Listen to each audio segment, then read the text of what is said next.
43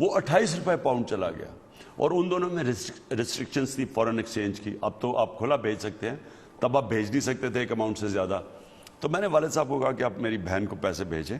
تو میں نے پھر ایک تو میں کرکٹ, تب تک میں پروفیشنل کرکٹر بنا, تھوڑا پیسہ وہاں سے کمایا, اور پھر میرے پاس جب پیسے ختم ہو گئے تو میں نے زندگی میں ایک دفعہ کام کی ہے. 3 ہفتے کی نوکری لی کرسمس ہالیڈیز پہ. ایک لٹل ووڈ سٹور تھا, اس کے اندر برتن اٹھانے اور چیز کاٹنا اور وغیرہ. وہ اور بات ہے کہ 10 دن کے بعد انہوں نے مجھے نکال دیا تھا, میری لڑائی ہوگی کسی سے. لیکن مشکل وقت دیکھا ہوا ہے, اور انسان, کوئی بھی انسان دنیا میں کوئی بڑا جو بھی کرتا ہے سٹرگل کے بغیر نہیں کرتا, تو سٹرگل کرنی پڑی تھی. میرا یوتھ کے لیے میرا صرف سمپل یہ چیز ہے کہ یوتھ کو ایک تو اپنے کیریکٹر بلڈنگ کے اوپر میں دھرنے میں بار بار کوشش کرتا رہا. یہ سچائی ہے نا, سچ بولنا ہے, یہ ایک بہت بڑی چیز ہوتی ہے ایک انسان کے اندر. یہ اس کو رسپیکٹ دیتی ہے, اس کو طاقت دیتی ہے.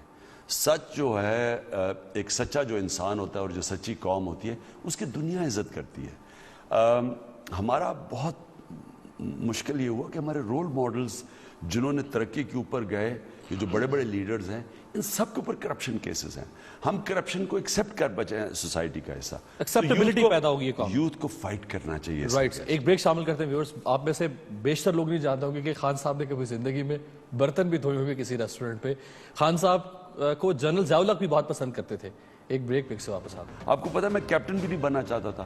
میں کیپٹن تو اس لیے بنا کہ کھلاڑیوں کے اندر ایک ریوولٹ ہو گئی اور 2 فیکشنز بن گئے, تو دونوں کے لیے صرف میں قبول تھا ایز کیپٹن. 1994 میں اسٹیبلشمنٹ آپ کو اور عبدالستار ایری صاحب کو محترمہ کے خلاف استعمال کرنا چاہتی تھی. یہ ایک بہت بڑا ڈرامہ ہوا تھا. میں نے مشرف سے کہا جی نہیں, میں اس اتحاد میں شامل ہو کر اپنی ساکھ اور ساری عزت داؤ پر کیسے لگا سکتا ہوں. ایک وہ عمران خان تھے جنہوں نے ان کرپٹ لوگوں کے ساتھ شامل ہونے سے انکار کر دیا. ایک یہ عمران خان ہے کہ اب کئی کرپٹ لوگ خود ان کی پارٹی میں شامل ہو رہے ہیں اور وہ ان کو ویلکم کر رہے ہیں. بریک کے بعد ویلکم. عمران خان صاحب ہمارے ساتھ موجود ہیں. خان صاحب کے ماضی کے جھروکوں میں ذرا ہم جھانک رہے ہیں. خان صاحب, ضیاء الحق صاحب کے انفارمیشن سیکرٹری جنرل مجیب الرحمان, وہ آپ کو 80 کی دہائی میں سیاست میں لانا چاہتے تھے. انہوں نے شاید آپ کے لیے ایک مینیفیسٹو میں لکھا تھا 100 صفحات پر مشتمل. آپ نے 80s میں پولیٹیکل پارٹی کیوں نہیں بنائی, آپ سیاست میں کیوں نہیں آئے؟ میں تب کرکٹ کھیل رہا تھا, اور مجھے دیکھیں, کامیابی کے لیے ایک اور امیر آپ کے لیے اور نوجوانوں کے لیے ایک راز ہوتا ہے کہ آپ کامیاب ہو ہی نہیں سکتے جب تک آپ کے پاس فوکس اور ٹنل ویژن نہیں ہوتی. یعنی دنیا آپ کی محدود ہو جاتی ہے جدھر آپ پہنچنا چاہتے ہیں. کوئی بھی دنیا میں کامیاب ہوا ہے, اس میں یہ ایبلٹی ہوتی ہے کہ وہ ساری چیزیں علیحدہ چھوڑ کے فوکس کر لیتا ہے کہ میں نے کامیاب ہونے کے لیے کیا 1 2 3 سٹیپس کیا کرنے ہیں. تو میرا تو اس وقت میں پاکستان ٹیم کا کیپٹن تھا. میری کوشش یہ تھی کہ پاکستان دنیا کی بیسٹ ٹیم بنے, تو میری تو پوری فوکس ادھر تھی. اور جب میں نے 87 میں جب میں نے فیصلہ کیا, میں 34 سال کا ہو گیا تھا, میں نے کہا میں کبھی یہ نہ ہو کہ مجھے کوئی اور نکالے, میں اب پیک پہ ہوں تو میں پیک پہ چھوڑنا چاہتا تھا. تو میں نے جب چھوڑا تو جنرل ضیاء الحق نے مجھے, شاید انہوں نے ٹی وی پہ آپ سے ریکویسٹ کی تھی, پی ٹی وی پہ بھی, کہ آپ ریزائن نہ کریں. نہیں, انہوں نے مجھے دعوت دی واپس آنے کی. واپس آیا, وہ اصل میں ویسٹ انڈیز کا ٹور تھا, اس پہ آیا. اس کے بعد انہوں نے مجھے آفر کی وزارت. 85 میں انہوں نے آپ کو ministry of culture and sports offer. نہ 1988 میں پہلی دفعہ انہوں نے مجھے وزارت آفر کی. میں نے تب ان کو یہ کہا کہ میں اس کے قابل نہیں ہوں, میں وزیر بننا نہیں چاہتا تھا. آپ کو پتا ہے میں کیپٹن بھی نہیں بننا چاہتا تھا. میں کیپٹن تو اس لیے بنا کہ کھلاڑیوں کے اندر ایک ریوولٹ ہو گئی اور 2 فیکشنز بن گئے, تو دونوں کے لیے صرف میں قبول تھا ایز کیپٹن, اس لیے میں کیپٹن بنا. میں کیپٹن کبھی نہیں بننا چاہتا تھا.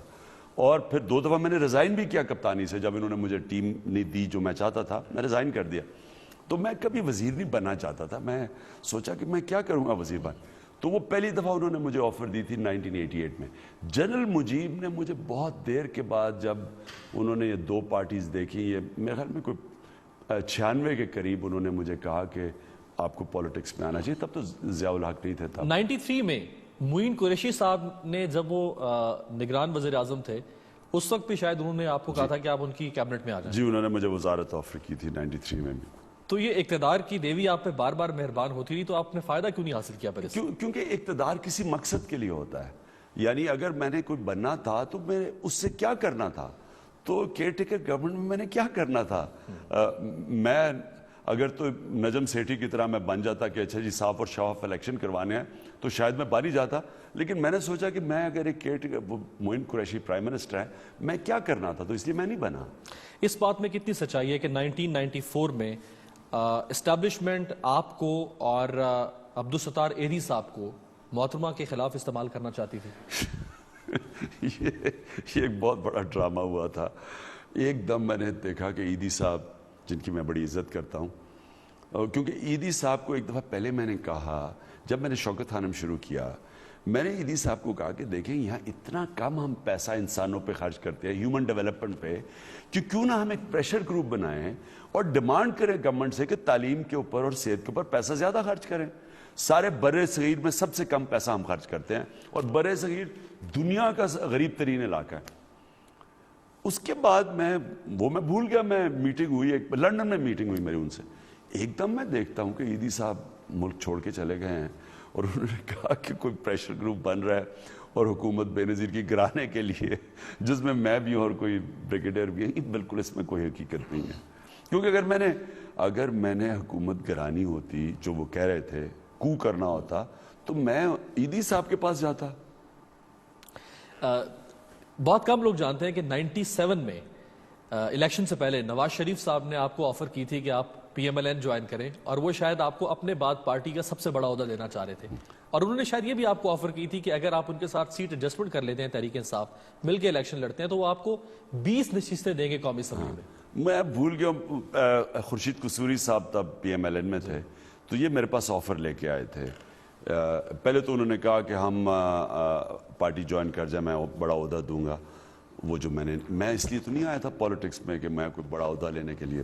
پھر انہوں نے مجھے کہا, قصوری صاحب نے نواز شریف کی طرف سے پیغام لے کے آئے کہ 20 یا 25 سیٹیں, مجھے اب یاد بھی نہیں ہے, اور ہماری 5 مہینے کی تو پارٹی تھی, تو پتہ تھا کہ اگر بے نظیر جا رہی تھی اور اسٹیبلشمنٹ مدد کر رہی تھی نواز شریف کی, کیونکہ نواز شریف امپائر کے بغیر کبھی کوئی میچ نہیں کھیلتے, تو اسٹیبلشمنٹ کے ساتھ. یہ ویسے آپ نے 97 میں بھی میاں صاحب پہ الزام لگایا تھا دھاندلی کا, جب ان کو 2/3 اکثریت ملی, اب پھر آپ نے لگا دیا.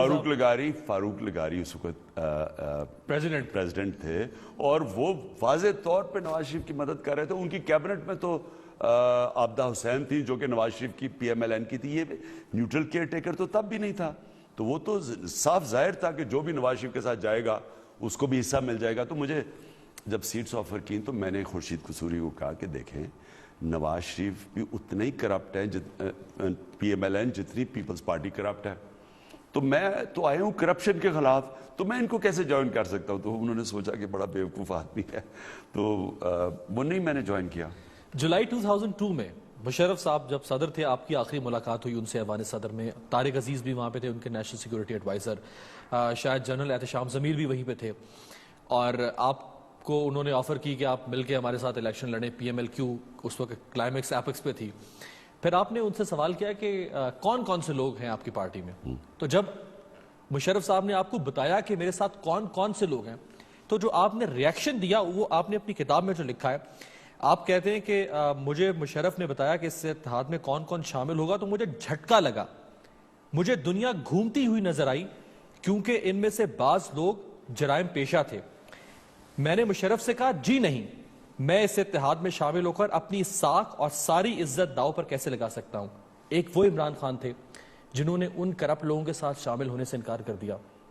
ایک یہ عمران خان ہے کہ اب کئی کرپٹ لوگ خود ان کی پارٹی میں شامل ہو رہے ہیں اور وہ ان کو ویلکم کر رہے ہیں. امیر میں آپ کو واضح کروں, چینج ہو گئے ہیں کیا عمران خان؟ میں پہلے آپ کو کلیئر کروں. دیکھیں میرا مقصد پالیٹکس میں آنے کا کیا ہے. میں اللہ کا وہ خوش قسمت انسان ہوں جس کو اللہ نے سب کچھ دے دیا. پالیٹکس میں آنے سے پہلے مجھے کس چیز کی کمی ہے؟ یعنی میں جو انسان کے ذہن میں ہوتا ہے نا کہ میں کتنا امیر ہوں کتنا غریب ہوں. انسان غریب تب ہوتا ہے جب وہ اربوں پتی بھی ہو لیکن اس کے ذہن میں ہو کہ ابھی مجھے اور پیسے کی ضرورت ہے. انسان امیر تب ہوتا ہے جب وہ سمجھتا ہے کہ میرے پاس سب کچھ اللہ نے دے دیا. تو میں تو پالیٹکس میں آنے سے پہلے وہ تھا عمران خان جس کو اللہ سب کچھ دے. کسی کو اتنی شہرت اللہ نے نہیں دی جتنی مجھے دی, عزت لوگ کرتے تھے میری, کرکٹ کے اندر آپ یقین کریں کہ میں ورلڈ کپ میں جو اب تک سروائیو کر رہا ہوں، ہر ورلڈ کپ پہ صرف کرکٹ کی باتیں کرتے ہوئے جو میرے لیے یعنی کوئی تیاری کی بھی ضرورت نہیں ہے، میں اتنا پیسہ کماتا تھا کہ 4 سال تک وہ پیسہ میرے لیے کافی ہوتا تھا. تو مجھے کس چیز کی ضرورت تھی؟ میں تو پالیٹکس میں ایک وجہ سے آیا تھا کہ پاکستان میں اللہ نے اتنا کچھ دیا ہے، اوپر جب کرپٹ لوگ بیٹھے ہوں تو یہ ملک کا کوئی بھی تیسری دنیا ہے ہی اس لیے کہ اوپر کرپٹ لوگ بیٹھے ہوئے ہیں. اگر آپ ایماندار، سنگاپور میں ایماندار آدمی آ گیا، سنگاپور اٹھ گیا.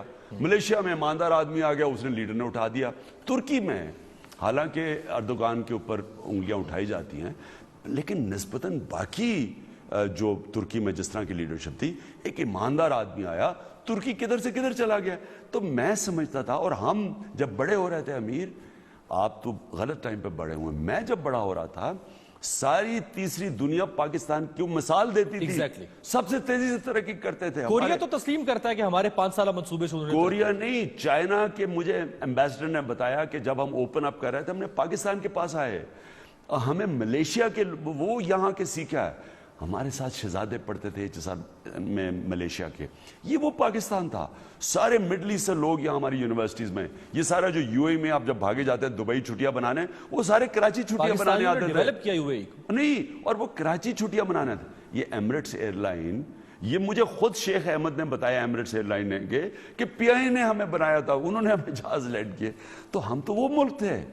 تو جب میں نے دیکھا آہستہ آہستہ ہم نیچے جا رہے ہیں، اور میں فخر یہ کرتا تھا کہ میں جب کرکٹ ٹیم میں آیا، ہمیں کہتے تھے جی انگریزوں سے اگر آپ عزت سے ہار گئے تو بڑی بات ہوگی. اور جب میں چھوڑ کے گیا تو پاکستان ورلڈ چیمپئن تھا. تو ہم نے فخر تھا پاکستان پہ، پہلی جنریشن تھے ہم.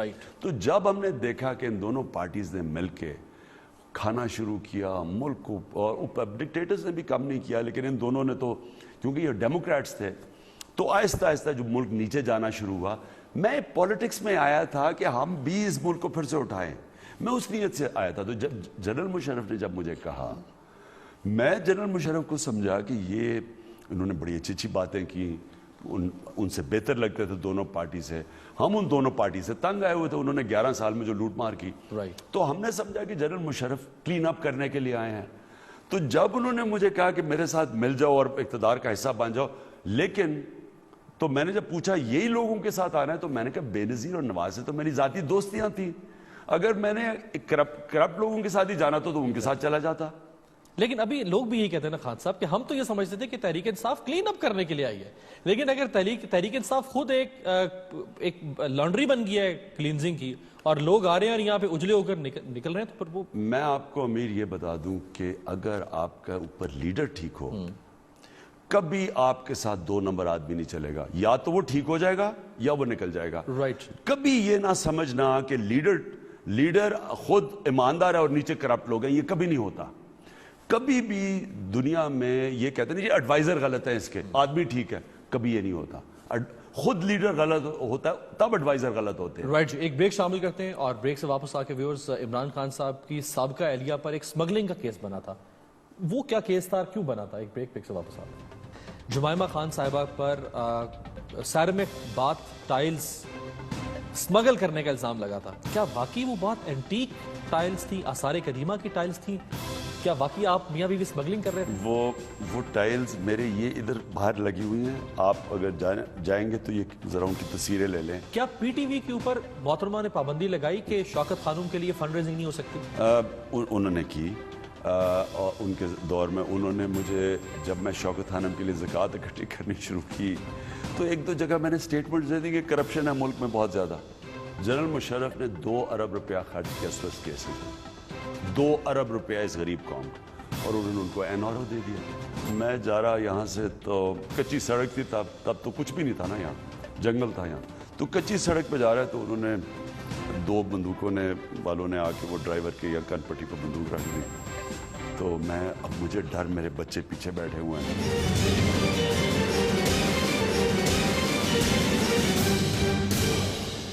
بریک کے بعد ویلکم. عمران خان صاحب ہمارے ساتھ موجود ہیں. بہت کم لوگ اس حقیقت کو بھی جانتے ہوں گے جو میں آپ خان صاحب سے پوچھنے لگا ہوں. 98 میں if I'm not wrong Jemima Khan صاحبہ پر سیرامک باتھ ٹائلز سمگل کرنے کا الزام لگا تھا. کیا واقعی وہ بات اینٹیک ٹائلز تھیں, آثار قدیمہ کی ٹائلز تھیں؟ کیا واقعی آپ میاں بیوی اسمگلنگ کر رہے تھے؟ وہ ٹائلز میرے یہ ادھر باہر لگی ہوئی ہیں, آپ اگر جائیں گے تو یہ ذرا ان کی تصویریں لے لیں, آپ کو پتہ چل جائے گا وہ کتنی اینٹیک ٹائل ہے. ایک یہ میرے باہر لگی ہوئی ہے اور ایک میرے جب انٹرنس میں لگی ہوئی ہیں ٹائلز. ہوا کیا کہ بیچاری جمائمہ نے یہاں سے ٹائلیں خریدی اور اس نے کرسمس پریزنٹ اپنے بھائی کو بھیجا انگلینڈ میں. ان کے نون لیگ کے ہاتھ چڑھ گئی وہ, اور ان سے زیادہ نیچے گرنے والے لوگ, میں نے جو نون لیگ جتنا نیچے گرتی ہے نا, یہ شریف برادران بنتے تو بڑے شریف ہیں, معصوم دونوں چہرے بنا لیتے ہیں, چادر اور چار دیواری اور یہ اور وہ. میں لوگوں وہ کوئی عورت کو کچھ ہو جاتا ہے وہ پہنچ جاتے ہیں اور پھر تصویریں اتنی بڑی اپنے اشتہار لگا دیتے ہیں. لیکن جو یہ ذلیل حرکتیں کرتے ہیں نا, انتقامی کارروائی کسی نے نہیں کی. انہوں نے اس بیچاری کے اوپر, انہوں نے دیکھا, کیونکہ میں ان کا مخالف تو تب بھی تھا, ان کی کرپشن کے اوپر شور مچاتا تھا, انہوں نے اس کے اوپر کیس کر دیا کہ جی یہ اینٹیک ہے. اور اینٹیک سمگلنگ کے اوپر آپ کو پتہ ہے بیل نہیں ہوتی, سیدھا جیل میں جاتے ہیں. وہ بیچاری 9 مہینے پاکستان سے باہر رہی. خیر یہ تو میں مسلمان تو اللہ کے اوپر چھوڑ دیتا ہے کہ جو اللہ کرتا ہے اس کی مرضی ہے, لیکن ایک میری شادی کو تباہ کرنے والے کا بہت بڑا ان کا رول تھا. آپ کی شادی کو تباہ کرنے میں کس کا رول تھا؟ یہ نون لیگ کے پولیٹیشینز کے. یہ انہوں نے 2 چیزیں کی.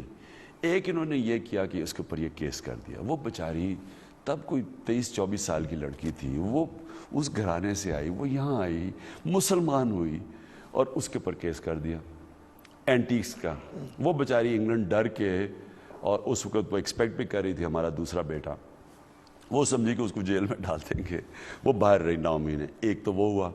دوسرا اس کے اوپر یہودی لا بھی لگا دیا. انہوں نے ساری کیمپین, ماسٹر کیمپین کے پیسہ خرچ کرنے, میڈیا کو کھلانے کے. کیمپین کی یہ نون لیگ نے صحافیوں کو پیسہ, انہوں نے رشوتیں شروع کی, لفافہ جرنلزم, چھانگا مانگا میں انہوں نے سیاستدانوں کے ضمیروں کی قیمتیں لگائیں. انہوں نے جنرل وہ جنجوا تھے ان کے گھر جا کے BMW کھڑی کر دی, رشوت. یعنی انہوں نے پاکستان کی سیاست کو تباہ کرنے میں سب سے بڑا ان کا ہاتھ ہے, پیسے پہ لگا. انہوں نے کیا کیا, انہوں نے اس بیچاری کے اوپر, وہ مسلمان ہو کے آتی ہے پاکستان, اس کو انگلش پریس, وہاں بھی ایک اسلام کے خلاف ایک سلانٹ تو ہے ان کی ٹیبلوئڈز کے اندر, انہوں نے اس کو برا بھلا کہتے ہیں کہ جی وہ بیچارے یہ کدھر مسلمان ہوگی, ایک پیار کے اندر یہ ہو گیا, اور بڑے بڑے آرٹیکل. انہوں نے اس کے اوپر یہودی کا دی. یہودی لابی کی سازش ہو گئی ہے.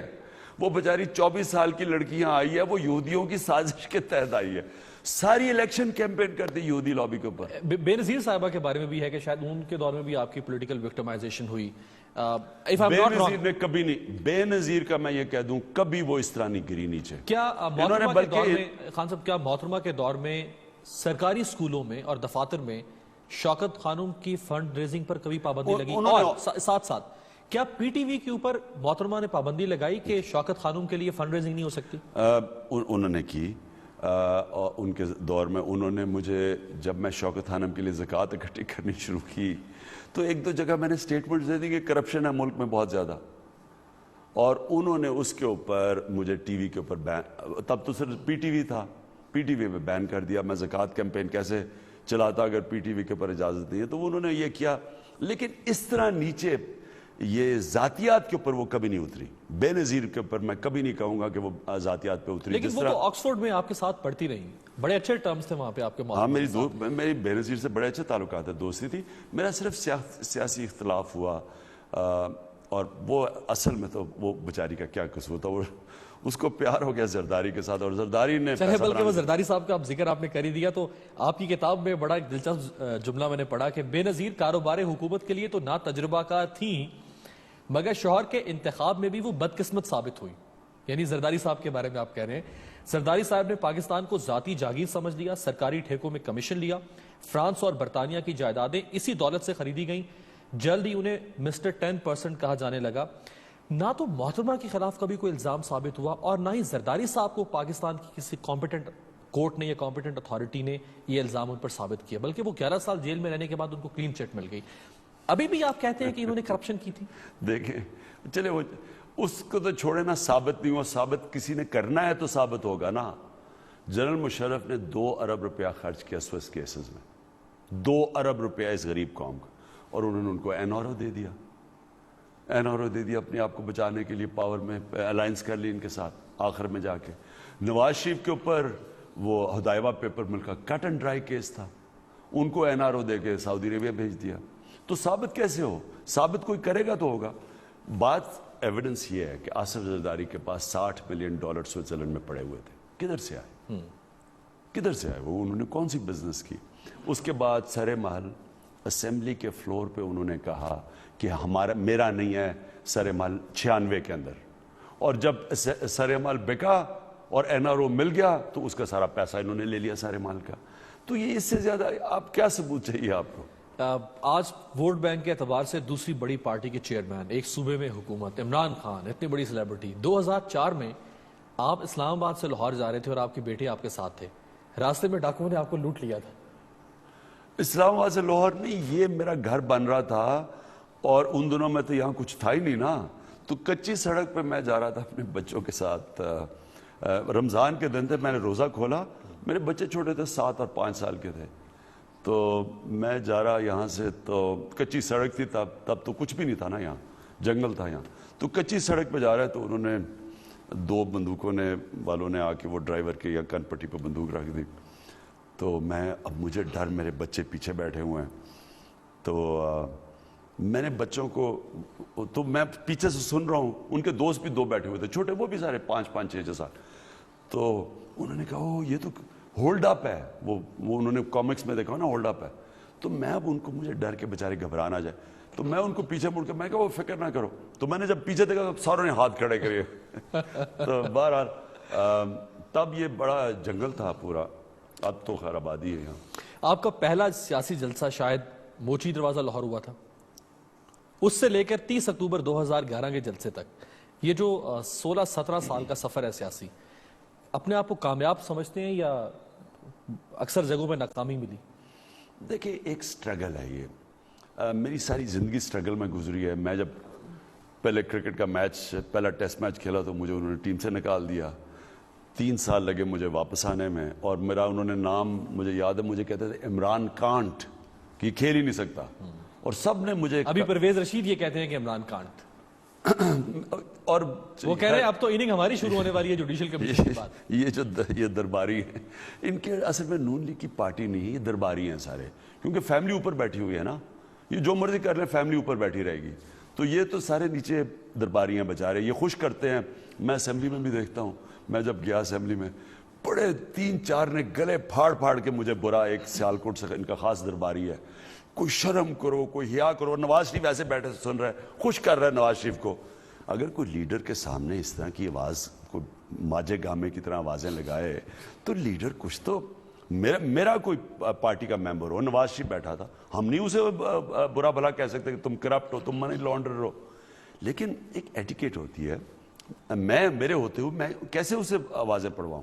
تو وہ لیکن وہ خوش کر رہا ہے درباری, کوئی شرم کرو, کوئی حیا کرو وغیرہ. تو ان کے درباری ہیں, یہ سارے الٹی سیدھی باتیں کرتے رہتے ہیں, ان کو یہی نہیں پتا کہ سٹرگل کیا ہے. یہ تو خوشامد کرتے ہیں نا کہ جی بادشاہ دیکھے گا, اشرف ریاں کی تھیلی پھینک دے گا, وزارت دے دے گا. میری جو سٹرگل ہے وہ کہ انسان تب ہارتا ہے جب ہار مان جاتا ہے. میں نے پہلے ٹیسٹ میچ کے بعد مجھے نکال دیا, برا بلا کہا گیا, ختم ہو گیا, کچھ نہیں ہے, پوٹینشیل نہیں ہے. پھر ایک بڑی سٹرگل رہی, اور پھر میں اپنے آپ کو آہستہ آہستہ اپنے آپ کو ثابت کیا. پولیٹکس میں آیا, سب سے بڑا یہ نجم سیٹھی, تجزیہ نگار, یہ تو ختم ہو گیا, اس کو کوئی سیٹ نہیں ملے گی. پھر یہ ہر روز میری چڑیا کہتی ہے ایک سیٹ مل جائے گی. دوست تو بڑے اچھے رہے ہیں آپ کے ماضی میں. دوست تو خیر میرا نہیں تھا, میں میرے سرکلز میں تھا, کیونکہ لاہور میں ہم بڑے ہوئے تو یہ وہ بھی تب بھی بات ہے.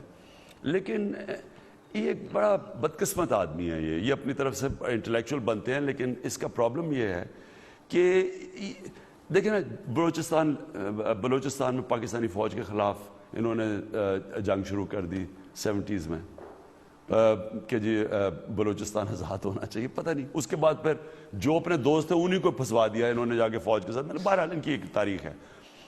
پوائنٹ یہ ہے کہ ایک زندگی ایک سٹرگل کا نام ہے, جتنی آپ سٹرگل کرتے ہیں اتنی آپ میں طاقت آتی ہے. رائٹ. اور سٹرگل کے بغیر کوئی دنیا میں کوئی شارٹ کٹ نہیں ہوتا.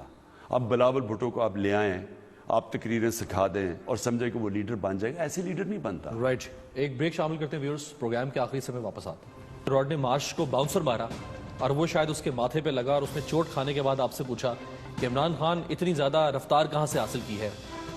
وہ آپ کا کھیل میں باؤنسر تھا. ایک آپ نے سیاست میں باؤنسر مارا 30 اکتوبر 2011 کو. کہا جاتا ہے کہ یہ سیاسی باؤنسر جو ہے اس کی رفتار جنرل پاشا نے آپ کو دلوائی تھی. کہا جاتا ہے کہ نیپال کے مہاراجا کی گرینڈ ڈاٹر نے آپ کو پروپوز کیا تھا. تو ہے ایسی بات؟ پتہ نہیں, بہت پرانی بات. بریک کے بعد ویلکم. عمران خان صاحب, چیئرمین تحریک انصاف, ہمارے ساتھ موجود ہیں. خان صاحب, میلبرن ٹیسٹ میں آپ نے راڈنی مارش کو باؤنسر مارا اور وہ شاید اس کے ماتھے پہ لگا اور اس نے چوٹ کھانے کے بعد آپ سے پوچھا کہ عمران خان اتنی زیادہ رفتار کہاں سے حاصل کی ہے. وہ آپ کا کھیل میں باؤنسر تھا. ایک آپ نے سیاست میں باؤنسر مارا 30 اکتوبر 2011 کو. کہا جاتا ہے کہ یہ سیاسی باؤنسر جو ہے اس کی رفتار جنرل پاشا نے آپ کو دلوائی تھی. دیکھیں, اب لاجکلی بات کر لیں کہ جنرل پاشا اگر کوئی 3 لاکھ لوگ جمع کروا سکتے ہیں منار پاکستان میں, تو نواز شریف کو تو بنایا ہی جنرل جیلانی نے تھا, جنرل ضیاء نے بنایا تھا. وہ تو ان کی ہسٹری ہمیں پتہ ہے نا. ہمارے سامنے نواز شریف کے پاس کون جانتا تھا؟ وہ تو ایک بزنس مین تھے. ان کو اٹھا کے پہلے جنرل جیلانی نے فائنانس منسٹر بنایا, پھر ان کو جنرل ضیاء الحق نے چیف منسٹر بنایا. تو مجھے بتائیں کہ کتنی دفعہ نواز شریف نے منار پاکستان بھری ہے؟ 3 لاکھ آدمی کبھی انہوں نے اکٹھا کیا. اگر کوئی جنرلی آپ کی مدد کر کے 3 لاکھ, اور وہ پارٹی جس نے 2 سال میں 3 دفعہ منار پاکستان بھرا ہے, آخری دفعہ 10 لاکھ, آخری دفعہ جو جلسہ کیا بھی ہم نے یہ پچھلے نومبر میں چند مہینے پہلے, 10 لاکھ لوگ آئے ہیں. کبھی پاکستان کی تاریخ میں اتنے لوگ کوئی جنرل جمع کر کے دیتا ہے؟ جنرل اگر جنرل پاشا کر سکتے تھے ہمارے لیے جمع, تو جنرل مشرف کے لیے کیوں نہیں انہوں نے لوگ جمع کیے؟ مشکل سے بیچاروں نے سارے پاکستان سے 30,000 لوگ نہیں اکٹھے کیے. Right, last 2 question. کہا جاتا ہے کہ نیپال کے مہاراجا کی گرینڈ ڈاٹر نے آپ کو پروپوز کیا تھا. کوئی ہے ایسی بات؟ پتہ نہیں, بہت پرانی بات. کتنی خواتین نے پروپوز کیا؟ کرکٹ کے دنوں کی بات ہے, وہ مجھے بھول ہی گئی ہیں, اب اتنی پرانی ہو گئی ہیں. ہوا تھا, پروپوز کیا تھا آپ کو؟ کوئی ایسی چیز ہوئی ہوگی جی. رائٹ, آخر میں ذرا ویورز آپ کو دکھاتے ہیں نواز شریف صاحب اور عمران خان صاحب. آج تو عمران خان صاحب کنٹینر پہ کھڑے ہو کے اور پی ایم ہاؤس کی طرف للکار کے کچھ کہتے رہے, لیکن جب اکٹھے تھے ساتھ تو کس طرح مسکراتے ہیں؟ Sir, this is Richard, who's come from Australia, 60 minutes. Prime Minister, great pleasure to meet you. Welcome to Pakistan. Thank you very much indeed. Is it your first visit? Yeah, no, second. Are you proud of the young boy? Oh yes, they've done extremely well. If he was to go into politics, he'd be the right man to have on your team, would he? I offered him a long time ago, but he declined. I don't know why. My offer is still valid. صاحب, آپ اور طاہر القادری اگر cousin ہو سکتے ہیں تو نواز شریف صاحب کو cousin کیوں نہیں بنا سکتے؟ میں آپ کو پھر سے کہہ دوں امیر, میری نواز شریف سے کبھی تعلقات برے نہیں تھے. میرے بے نظیر سے تو زیادہ دوستی تھی نواز شریف سے. دیکھیں, ایشو میری کوئی دوستی کا تو نہیں ہے. ایشو یہ ہے کہ آپ پاکستان ہیں. پاکستان کے لیے ہمارا فرض بنتا ہے کہ ہم اس سچ اور حق کے لیے کھڑے ہوں. ان کے لیے ضروری یہ ہے کہ بجائے آپ اقتدار میں آتے ہیں, اللہ اتنی بڑی اپرچونٹی دیتا ہے, ان کا کام ہوتا ہے کہ پاکستان کی عوام کی خدمت کریں. آپ اپنی فیکٹریاں نہیں بنا سکتے. کہیں بھی جو میں بات کہہ رہا ہوں, کوئی مغربی جمہوریت میں آپ مجھے بتا دیں کہ کوئی الیکٹ ہو کے آیا اور وہ اپنے بزنس امپائر بنانا شروع کر دے, کہیں نہیں. اس کو کانفلکٹ آف انٹرسٹ کہتے ہیں. پاکستان میں ان دونوں کو, زرداری اور نواز شریف کو دیکھ لیں, میری ان سے کوئی ذاتی لڑائی نہیں. ان کے اقتدار کے آنے سے پہلے کتنا اور اب کتنا پیسہ ہے. Thank you sir. اوکے.